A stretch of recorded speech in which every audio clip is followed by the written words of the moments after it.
YouTube. Yeah, I look crazy. The sun is out, and I'm like a vampire. I don't like it when the sun's out, obviously. I hunted last night. I've been hunting. I've hunted this pasture 3 nights, and I haven't had any luck. It's been rough hunting. I don't know exactly what it is. Some people will love to say it's the moon or it's the weather or the winds.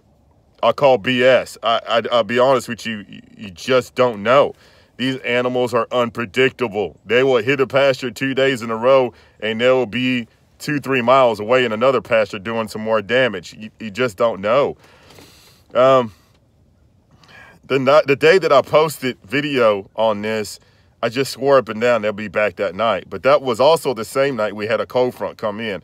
The winds changed. The temperatures dropped like 20 degrees.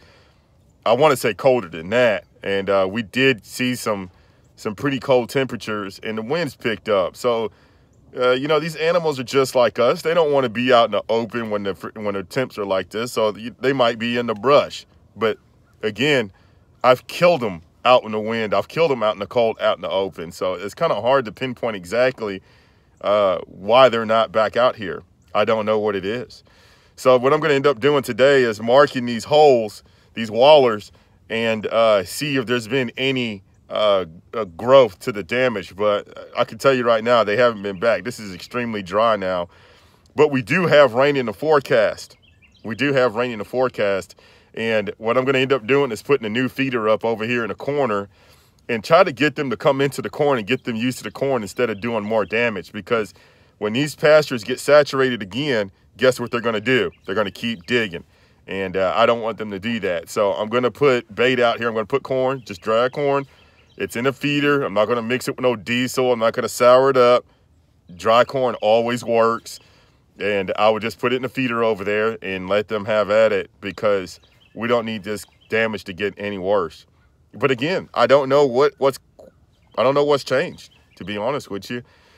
But I did get lucky. Last night I was out here. I checked this pasture. Again, there was no traffic. I was headed home, driving in the side-by-side. I had the ROVIR on, and a bobcat popped out in front of me. A bobcat. This is the first time this has ever happened where a bobcat has jumped out in front of me while I'm driving. It was actually about 100 yards in front of me, and he wasn't really even spooked. So what I did was I just cut my lights on. I have these LED lights on, and I locked them up with the lights, and I shot him with the Pulsar trail, which I don't have on me right now. I have my PWS 223 with an EOTech on it because it's obviously daytime. You never know what's going to pop out. I'm warning you right now. If you're sensitive about dead animals, you probably want to go ahead and get off this video, because I'm about to show you guys the cat. Nice, mature female here. North Texas. And before anybody starts running their mouths, we can take these cats legally all year long, day or night, with night vision or thermal. Doesn't matter what caliber. I shot her with the 7.62x39 right behind the head. The exit wound wasn't pretty, so there's not going to be a mount done on this one. But I will take it to a taxidermy friend of mine and at least get the pelt off of her. It's a really nice looking cat, especially with the size. I had this conversation with a friend of mine a while back about the patterns. South Texas, West Texas cats have a totally different pattern on them because of the terrain. Obviously, this is a North Texas, and also the East Texas cats. They all look the same almost most of the time. We have some pretty cool ones here and there, but West Texas and South Texas, man, they got some beautiful cats that way. And she popped out in front of the canned ham. I got a monitor here that I can watch while I'm driving around. And most of the time I don't use this to navigate. I use my, these are ANVIS DTNVG'S from Ultimate Night Vision here on the team window. I'll talk about that here later. But I use my night vision to navigate. I have the thermal on the AR whenever it's time to shoot. But I will use this to scout or recover pigs or coyotes, anything that I shoot. It's so handy, man. And this thing would do just about anything you want. You can change the palettes on it. It's really cool. I'm going to do a first look video over at Ultimate Night Vision on their YouTube channel. and I will get in depth about it and get you guys kind of a brief review on it. That's not going to be crazy technical and spitting out all kinds of numbers and crap. And there it is there. It's up on top. It is attached with a magnet.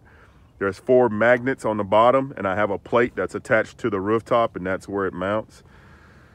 Got the IR lights here that I use with my DTNVG'S. There's a lot of stuff that I need to be talking about, but we're not going to do it here in the video. I just kind of want to give you guys a sneak peek of what's being used here. At nighttime, we don't use any type of lights whatsoever. It's night vision, thermals, and some of the baddest stuff ever. We're using some really cool stuff. But anyways, back to this. So I'm going to pull out my paint. I'm going to spray the ground and monitor how big these holes are getting. They haven't been back. I can tell they haven't been back, but I know we got moisture in the forecast, so I need to monitor what's going on. I'm going to mount a feeder. I'm going to set up a feeder over there in that corner and try to get them used to hitting that corn instead of hitting these pastures. All right. And I'll just hit the other side here.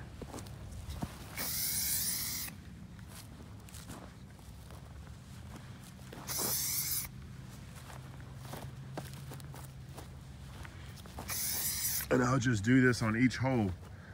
That way I can just monitor what's going on. I don't have to worry about setting up cameras and coming out here and watching it every single day. That'll let me know if they've been back. That'll let me know if they've been back. And then when I get the feeder up and going, I will get a camera on it, and then I'll start monitoring that way. But right now, I'll just mark this, and that way I could tell if they got off of it or not. We'll see what happens, man. I'm telling you guys right now, once I start hitting them, I will do a follow-up video on this and let you guys know how it worked out. But right now, no pigs, man. They're here. They're around. They're just not coming out. They're not wanting to play with me. It is a cat and mouse game, seriously. And they win a lot. I'll keep you guys posted.